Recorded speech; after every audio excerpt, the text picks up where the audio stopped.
Hi, everybody, and welcome back to Photographer Life Check, where we check in about all things image making. I'm your host, Qurissy, and today we have the illustrious visual storyteller, director, and workshop facilitator, Kendra Harris. Hello. Thank you for having me. I'm so excited. Yes, thank you so much for being here. Before we get too deep in, let me jump off with the photographer fit check. Please let the girls know something that you're wearing. It could be the look, it could be jewelry, it could even be hair. How are you coming today? Yes. Let's see. You can't see my pants, but I'll give you my bracelet. I don't know if you can see That's a it, bracelet. but it says "with love" on it. Oh, I've had this thing for like 10 years. I don't know where I got it from, but it continues to travel through life with me, and it says "with love." So I feel like it's a little signpost to try to do everything with love, show up with love, all the things. So I'll do that I one. love this bracelet. That's so Yeah. sweet. We Thank damn near you. got the episode title right there. With love. With love. Period. Featuring- That works. That's on brand. Continue in case you were going to show us some more. Let's see. Again, I wish y'all could see my pants. They're cargo pants, but I'm not going to stand up right now. But they're like one of one. I found them at an estate sale and I tried to Google the brand. Can't find the brand. So I don't know. But I love cargo pants for on set and photography and all the things because you can just put all the things in your pockets and You be needing all them be pockets. hands-free. Yeah. So love a good cargo. But that's it. I too love a good cargo. I love a pocket, to be honest, but it's honestly less so for me. I just like big pants, little top, or big top, little pants. Facts. That silhouette is gonna do it every time. For me, it works. Yes, I feel that. I never was. I think I ventured into it as I got a little older, but I've never was like a tight shirt, tight pant kind of person. I'm like, ew, I feel uncomfortable. It's freaky. I actually, when skinny jeans were the moment, it was a lot of tight pants, tight top, and that was foolish. That was silly. Yeah, it's too much. I'm so glad to have grown from there. Yes, I don't. Yeah, I feel you. I feel you on that one. Photographer fit check for me. It's this brand called Cherry. I actually don't really know it. It looks like maybe it's a burger spot. I don't know. But we love burgers. I like a big gray tee, and that's what she is today. Always have my. It's working. Okay, literally. Oh, I do have this on today. My little heart. Okay. You know. That's fun. What's that about? This because it's Pride Month, the LGBTQ. Oh, yeah, we are in June. Yeah. Happy Pride. Yes. Happy Pride. Okay, so boom, let's get into this life check because I've known you were an incredible photographer for a while, but actually in doing research on you and wanting to reach out to you is because I learned about your directing work. But how I learned that you were a director was really interesting because I was going through your links on Instagram and I saw something that said Justin Lamar Carter's archival log. And I was like, wait, ain't I on Kendra's page? And I go back and I'm like, I'm on Kendra's page. Like, what? What is this doing here? So I go through it and I'm seeing your archive work there. And I'm like, this is so interesting. What am I missing? And that's how I learned about the documentary you made about your friend, Justin Lamar. Also, shout out to Justin Lamar, an incredible cinematographer. Yes, we love Justin. You know what I'm saying? We love him. We love him over here. But I thought that was a super special way to highlight the work that you're doing. I'd never seen it before. I've never seen somebody post their archive on the documentary that they made or the piece that they made, whether it's short or something like that. And I thought that was really interesting. Can you talk to us, one, about the documentary, but also like how you chose to share those archival links with us? Yeah, so it's called Justin Lamar Carter. And obviously it's about Justin Lamar Carter, our friend, cinematographer, just an incredible human, first and foremost. Gosh, I met Justin, I think the first weekend I moved into LA, which was 2021, actually around this time, June, July. And it was around the time a lot of people were just moving to LA. So we were like 20, 25 deep often, like always hanging out, going to movies, just exploring LA together. And we were at, I remember, Yard House getting ready to go to a movie. And, we were just all in conversation. And Justin briefly mentioned like, yeah, I served frontline Afghanistan. I was in the war. And then he just kind of skirted past that. And I was like, wait a second, like, that's a big deal. You're in the war. And, stories come to me more so like a seed was planted and continued to get to know Justin. And I just was like, he doesn't feel like what we've been told a war veteran is supposed to be like. So the idea just kept growing. I'm like, how has he been able to start over? Like going from frontline Afghanistan to being the creative, thriving person that we know.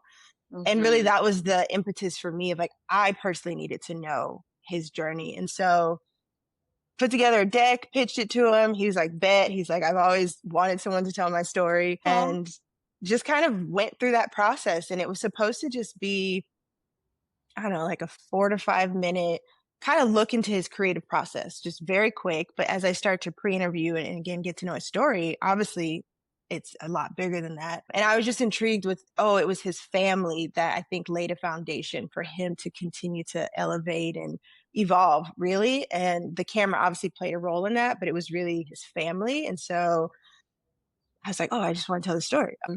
And so I did. It was like a 2.5 year project or process because I had no budget. It was really just like a passion project. And thank God people saw the vision and just were like, oh yeah, I'll edit this with you. Like, I'll color this. And I'm like, thank you. So that was the process of it. And I think just like releasing it, again, the heart behind it, I just needed to tell a story. I loved this story and I just wanted to help him share his story. I wasn't thinking festival route. It was more of like, here's proof of concept even of what I'm capable of as a director. Yeah. And so after I put it out, more so with friends, everybody was like, oh, you should, put this in festivals. And I tried to go down the route and I was like, it just doesn't feel like this isn't a festival piece. Like, not that it couldn't go, but my thing was like, I just want to make Justin and his family proud. And just share it with the world in this way. So I just put it out and got great reception and that was that. And he was proud of it. And I think it helped him. I finished it literally like a week before he was moving to another state. And so I felt like for him, it was a wrap up of like a chapter of his life so he could go begin a new chapter. So I'm like, my job is done. So yeah. Whoa, that's crazy.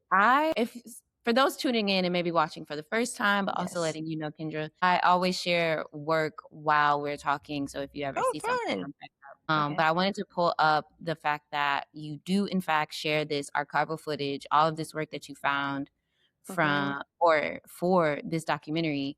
Were you inspired by somebody to share all of this background on what you guys made? Not really. It was more of just the logistics of if anybody ever, because there's again, there was no budget. So we're using music that we don't have copyright for. And that again is another reason I didn't go festival route because we couldn't get it cleared. But I know you can just, I created a piece, YouTube, personal screenings, I would be covered.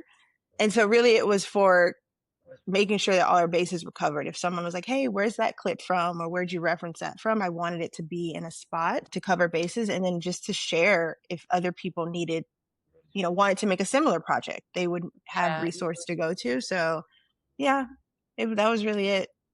That's so funny because as I was viewing this, I was just like, I don't think I've never had access, being part of the public, I've never had access to a director's bibliography, essentially. And it was really beautiful and fascinating to me. And it felt like an intentional thing to make it accessible. So I thought it was really cool. I love that. I didn't even honestly think about it, but like, I was just like, let's put it all in one spot, just be organized and cover bases. And that was it. And it makes it easier for you too. So that makes a lot of sense. Exactly.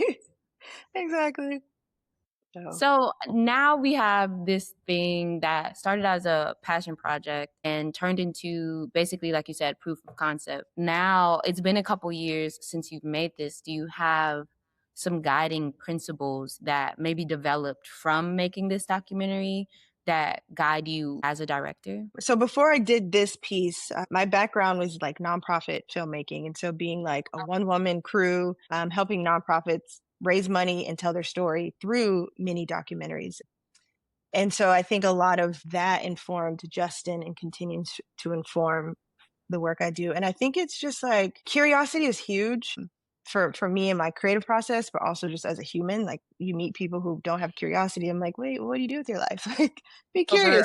What's going on? So honestly, it's anything. And so I think for me, it's like, just stay curious of people and their story, stay curious of the world around you and just be open to like letting life and story come to you. I think will always be a guide. Man, I think more so it's the perspectives. Everyone has a story. You can learn something from anyone. And so I think those things just kind of continue to guide me. I think what I did learn from Justin, so that was the first project I actually had a crew. Everything else was just me, doing it by myself, which great learning lesson. But I was like, I'm tired of that. I want to just focus on directing. And so it was really like, like you can't do this thing alone, but I actually had to put it in practice. I actually had to trust my crew that like I put creatives around me who know what they're doing and I can trust them to do their part. And again, I'm just so amazed and overly grateful for the people that said yes, especially my editor. Cause like I said, I literally had no budget, but he saw the vision and just for probably a year and a half worked with me and just, we sat down and had editing sessions and all the things. So I think just like, oh, I really can't do this by myself and trusting the people that are around you. That's so beautiful. I feel like I love hearing you say that because I think I'm I know I'm a curious gal, but I do see curiosity as a guide and maybe even a value in my life. And I think maybe that's why I was so attracted to your series, Photography Roulette, because it feels like, honestly, it feels like something I would do. I'm like, I love this. Like, yes, give me a little prompt. We'll have to do a photo walk. Absolutely. No, for real. But it truly feels guided just by curiosity. And I would love for you to talk a little bit about this series. I was describing it as an internet episodic where you're going out, giving yourself props and also others to explore and shoot. And at least from my perspective, make shooting a little less complicated. Yes. Can you share a little about this series? And I'm gonna pull it up while you do. Oh, gosh, I'm trying not to go the long way round, but that's just how my brain works. So I started the series Photography Roulette because I have a workshop that I created called The Art of Slowing Down. And so I was like, how can I be talking about? Yes. It's like my favorite subject. But it's like, how can I start talking about this thing that I love in a way that's accessible and not just like, hey, y'all, here's a workshop, like just boring. And so I go on photo walks all the time. So I was like, let me just bring people into it and make it really simple and visual. And just really, it's about empowering people that you can do it too. And so really, we think about content and I don't call myself a content creator. Someone called me that the other day. I was like, no, but there's nothing wrong with that, but there's a lot of pressure for me. I just say I do create content occasionally. So for me, it was a fun way to just show something that I naturally do. And again, a part of the art of slowing down is me stepping into what feels true to me versus what is expected or what I thought was expected. So the difference between documentary work and like commercial. I am documentary, street photography, travel photography through and through. And so this for me is a series of showing up for myself in a way that is true to me. Like this is how I shoot. This is how I love shooting. Yes, I can do commercial, all of that, but like this is my heartbeat. So like step into this world with me. And then again, the prompts, like I have friends texting me all the time, like, hey, a friend was just in Rome, like, give me a photo prompt. And so it's like, okay, there's interest there. So let me just really be who I am and show it to people.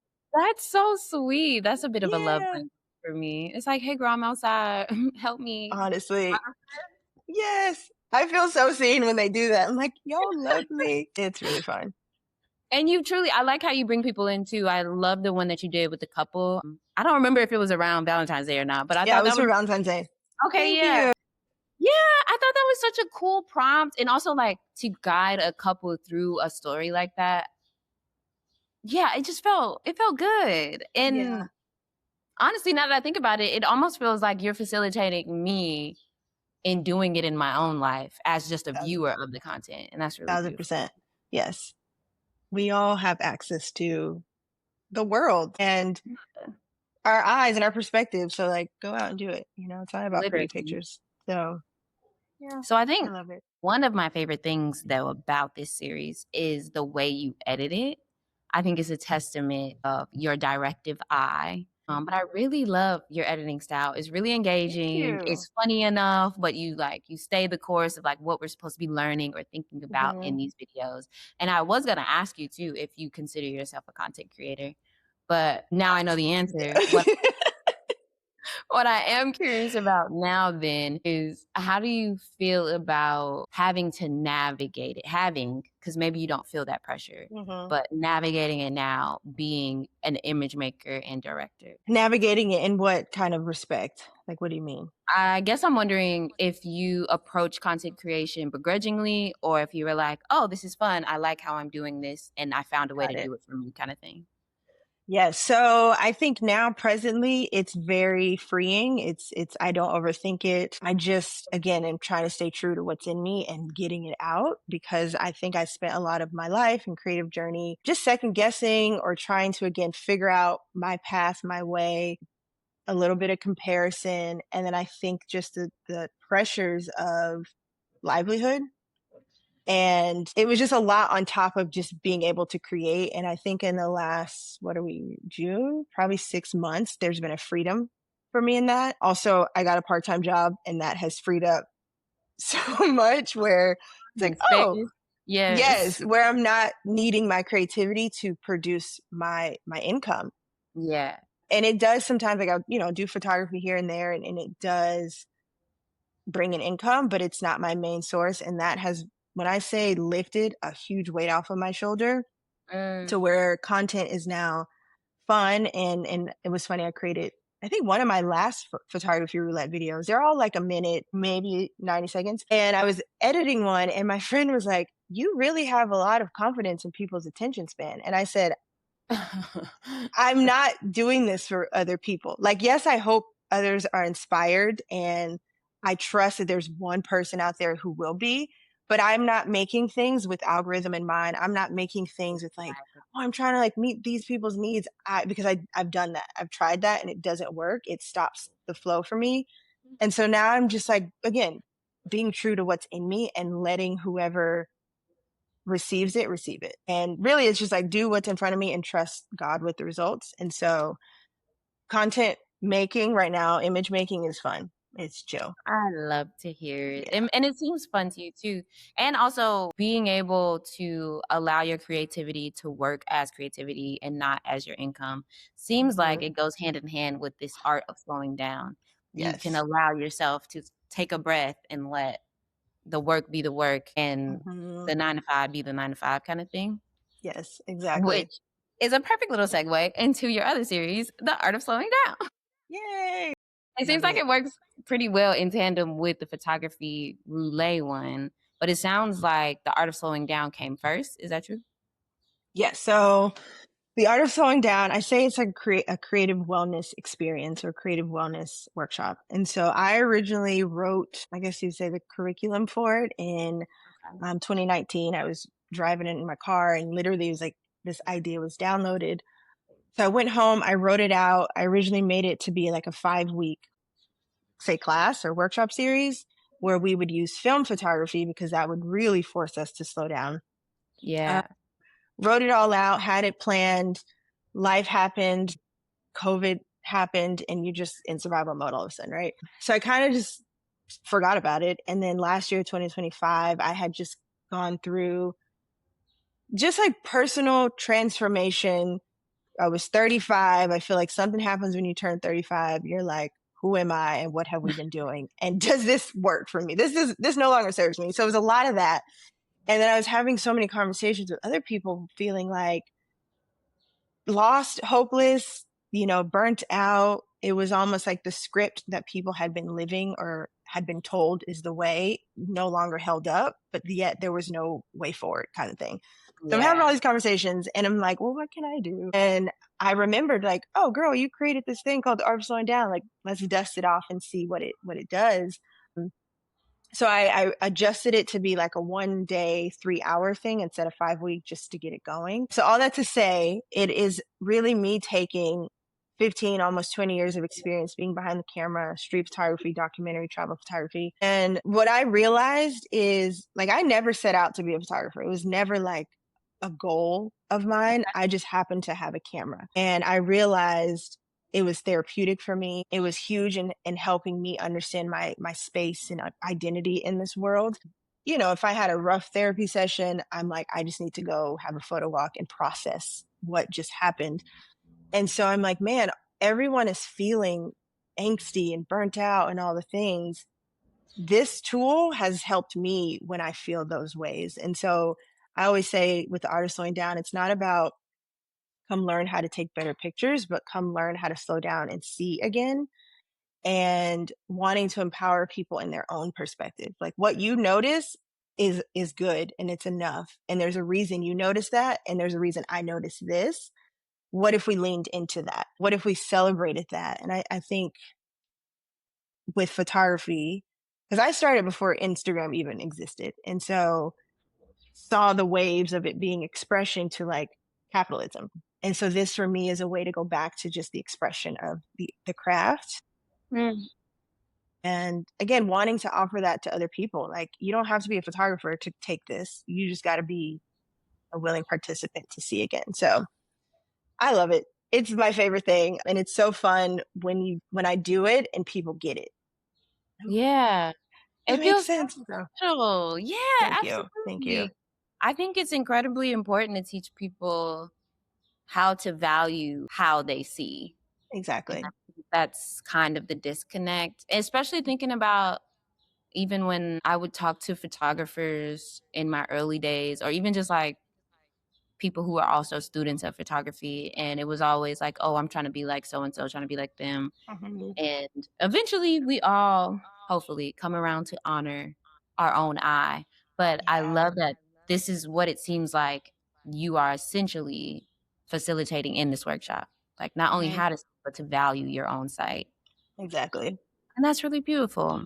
Yeah, and it's fun. So at the end of the work, so the way it's structured, I give in like a guided instruction, just like my background and how to see as a photographer. And then people go out for like a 30-minute photo walk, and then we come back and we do group sharing. And I try to model it after I was a photography major in college for like a year. Mhm. But it's funny, I hated the program, so I switched my degree. But I remember we used to do photo critiques, and I hated them because it was like, you can't tell me this is not a good photo. Like, this is my perspective on the world. And I understand the technicalities of it, but also this is how I see the world. Don't tell me it's not good. And so in my workshop, I want that feeling of, let's do the critique, the photo sharing, and just celebrate it and talk about what you saw and why you saw it, and let other people into your world and space. And so that's like my favorite part of it. But yeah, the photo critique, I was like, don't tell me.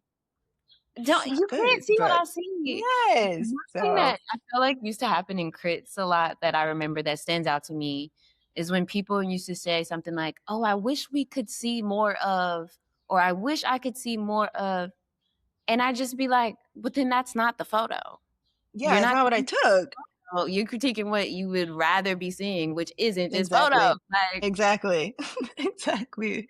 So I used to have beef with the teachers about that. But also, one thing I noticed is that some of your participants get to shoot on iPhones, which I love, love, love, because I think it's a good low barrier of entry. Exactly. And it's just smart. It's beautiful. It's what most people have access to. Exactly. No matter what kind of phone, their phone. And I think that's an important thing to highlight when we're doing this type of work. Exactly. That was very intentional because, like I said, the 5-week one was film, and I still hope to do that one day. But this, it was like, anyone can take this workshop. Everyone has a phone in their hand. And then, not to make it too deep, but it's this thing of like, our phones are ruining our lives. Let's just make that statement. And so for 30 minutes, I'm like, how can I take this tool and use it for my good? How can I like use this tool in a way that feeds me instead of takes from me? So it's very intentional that I want it to be iPhone. And then there have been a couple people have brought their cameras, but I try to keep it iPhone because it's really like anyone can do this at any time. And it's not about the technicalities of photography, but the practice and expression of it. So that's so beautiful. This feels like a good place to take a break. So we'll be right back. Today's episode is brought to you by Bridges Build Studios. Bridges Build Studios is a creative space where you can host your workshops and intimate events or plan your next photo shoot. This Latina-owned studio is located in the Pilsen neighborhood in Chicago, and you can find them on Instagram at Bridges Built Studios to book. Let's get back to the show. And we're back. So our next segment is called The Gear Don't Matter. We have this segment because one of the main questions, the first questions people like to ask us image makers is, what kind of camera are you using? And to me, it's less important because the gear truly don't matter. It's all about your eye. However, I think it's important to celebrate the gear that we use. It's our tools. It helps us create. And I love my gear. So I still want to talk about the gear that we have. So my question for you is, what is your favorite piece of gear? It doesn't have to be a camera, but it can be. Ooh, I'm just going to stick to camera because it's just easiest. But yeah, the camera I shoot with, I love it. Invested money into it. And so she's my favorite. Okay, which camera is that? Oh, sorry. I use the Canon R6. Talking about that camera. That camera. Y'all know that camera. No, I shoot right now with the Canon R6. R6. So always have shot with Canon. Always. Always. Wow. I'm a Canon girl too, but I started off in Nikon. Okay. Yeah, I used to rag on Nikon. Everyone does. I don't know why. They're pretty much the same, especially if you're talking about Nikon and Canon. They're so similar. Yeah, I don't know why I did that, but I used to. But now I love a Fuji too now. I love a Fuji. I really do want, what is it, the X100? XV100? Yeah. I really want that camera. That's a good camera. It's fun. It's so good. And I think it would actually be more beneficial for me with street photography because it's just more compact, but one day, soon come. Soon come. Yes. Okay. Our next one is actually a fan favorite. It's called Photographs Not Taken. This is also my favorite for real. Photographs Not Taken got its name from a book that is basically an anthology filled with essays from photographers from all over the place that submitted their favorite photographs that they never took. And it can be for any reason. So essentially, what I want to hear and what I want to know from you is a memory that is etched in your mind of a moment that you had. It could be work related. It could be just existing, doing street photography or not. But you didn't take the photograph. It could be for an ethical decision. Maybe you didn't even have a camera on you. But I'm very curious, what's your favorite photograph you wish you would have taken, but instead lives as a memory? And you can take whatever you want too. I feel awful. There's like not a memory that's coming, but there's two thoughts that are coming. So hopefully it works. I mean, there's so many photos, excuse me, like just driving. And I'm sure you have this as well. Like you see it and like, oh, that'd be a great shot. That'd be a great shot. And there's so many just moments of like, particularly like old men just sitting out. Actually, there is one. When I drive, there's an old man who sits under a tree in like a chair, like a wheelchair almost. And I'm like so intrigued with like, how does he get there? Like, does he go by himself? Does someone drop him off? But he just sits there for hours. And it doesn't feel like a situation where a photo needs to be taken. But I think about that. I'm like, who is he? How did he get here? What's he thinking? Because he's not on his phone. He's not reading anything. He's just sitting there enjoying sitting under the tree. And I think that's so beautiful. And so when I see that, I'm like, oh, that would be a great shot. And then, again, I don't know if this counts, but I just got back from South Carolina probably like 2 days ago. That's where I'm from.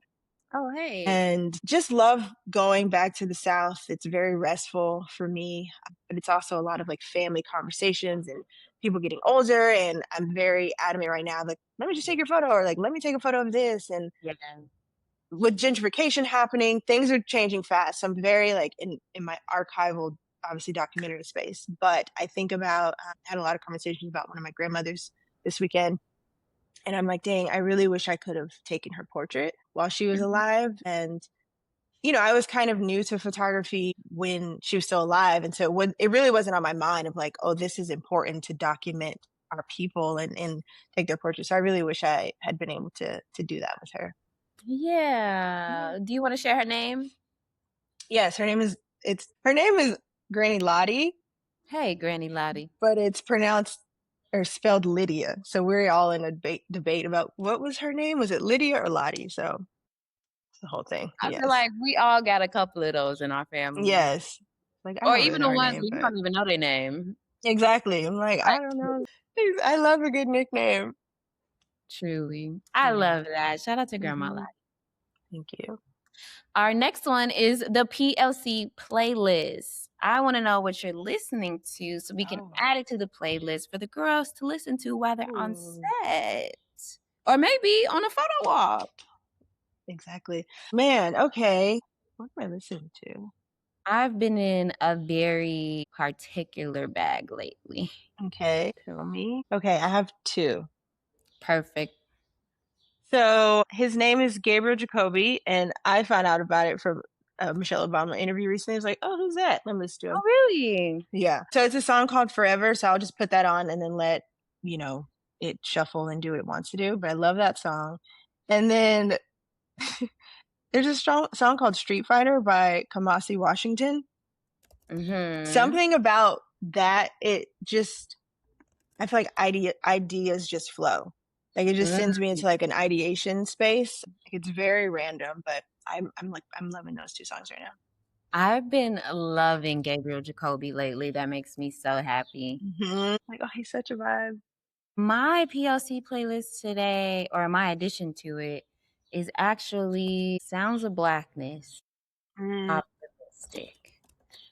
This song makes me cry, and it sounds so heavy. I swear.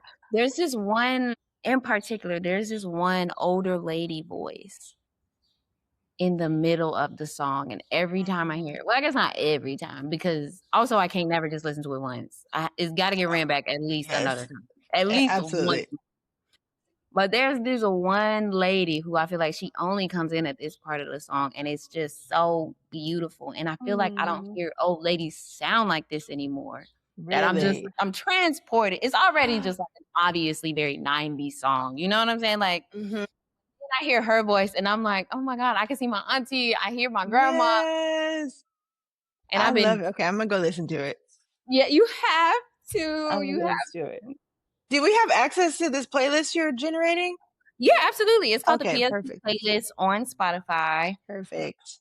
And I keep it updated every episode with all of our additions. So, we be in a little vibe. I love that. Absolutely. Okay, I'll download it after this. Also, BT Dubs. I didn't realize. So I've been so deep in this bag. I was like, I don't know that I ever listened to like the full album. So I go listen to their album. I go listen to more songs on their Spotify. And that made me realize they're the same group that made Hold On. Hold On. Changes. Oh, yes. I had no idea. Me either. They were snapping. Yeah. They were going so yes. I didn't know that either. They were snapping. You got to go run up Sounds of Blackness real quick. They were not playing games. I love that. Good to know. Okay, and our last segment is called Shoot Your Shot. This is a segment for us to help put a little magic, put a little, you know what I'm saying, a little zhuzh on your manifesting. Who is somebody or a company you would love to photograph or work for, or maybe be in partnership with for the art of slowing down? Yes. So my goal right now is to grow the art of slowing down. This is me self-editing in my head to try not to give a long answer, but I'm gonna have to give a long answer. I'm sorry, y'all. Hey, be you. You got time. I just like adding context to the journey. Yeah. But it's funny. People used to ask me this question, like, who do you want to photograph or who do you, want to do photography for? And I could never, ever come up with an answer. And again, just the whole last couple of years of like self-work, transformation, all the things, I'm like, oh, I think because like I've never dreamed about working or photographing with the company. Like I've never working. That part. Twins. Like I'm good. But when I started kind of putting legs to the art of slowing down, it was like all these ideas came to mind. I was like, oh, okay, I may not want to necessarily shoot for Nike, but I want to partner with Nike because like we're getting people outside and active and walking. So like, hello. Run some shit. Let's go. Listen, even like Warby Parker, the sunglasses place, because again, vision perspective, I can see it. Really one of my goals to make some glasses. That'd be dope. It'd be so tight. I mean, I see it for the both of us. Let's do it. We have blessings to that. Yeah. So Nike, Warby Parker are two right now. Gosh, I have a list somewhere, but even just looking for people who specialize in like the mental health space. I've been talking to a couple therapists of how do I bring this workshop to their kind of community because it is a wellness mental health tool. And so I am looking for even people who have communities that need a resource to engage those communities. So like I have a thing for people who want to help their people slow down. So what I love about this workshop is it can go anywhere. Yeah, it seems Working like it with has youth and legs. yeah. So my goal is partnering with communities who need this resource. And yeah. Well, I can totally see Warby Parker having this beautiful partnership with the Art of Slowing Down. And Warby Parker, I know you and everybody over there are listening. So Listen. be sure to get the girls prescriptions because there are Yes. so many image makers who have myopia, baby. And Mm-hmm. we need those contacts and those Help. lenses. Help. Nike, you can donate some shoes, you can donate some money to make sure Mhm. that the youth, that the adults, because let us not forget the adults. We need mental health and we need therapy too. Listen. Absolutely. Send the Absolutely. funds to make Send that the happen. funds. And we have Yes. the photographer life check magic going in to help you manifest Absolutely. these I partnerships. receive it. Amen. Oh my God. Exactly. Thank you so, so much for being here. Can you Of please course. let Thanks the for people having me. know where you would like to be found? The easiest is either Kendra Harris. And Instagram. Perfect. And you Yes. can find us anywhere you get your podcast at Photographer Life Check, but especially follow us on Spotify and YouTube because that's where you can see our beautiful faces and our beautiful work that we share here on the pod. And you can find me also anywhere you get your podcast at Qurissy. Oh, and be sure to submit your favorite photographs not taken. We are now collecting them from our audience. We're already on our second mini-sode with them, and we're so glad y'all are submitting. So please keep submitting. I want to be in your memories. I want to see what you see in your memories. So please share them with us, and we'll be sure to put you on an episode. And until next time, y'all, we'll see y'all soon.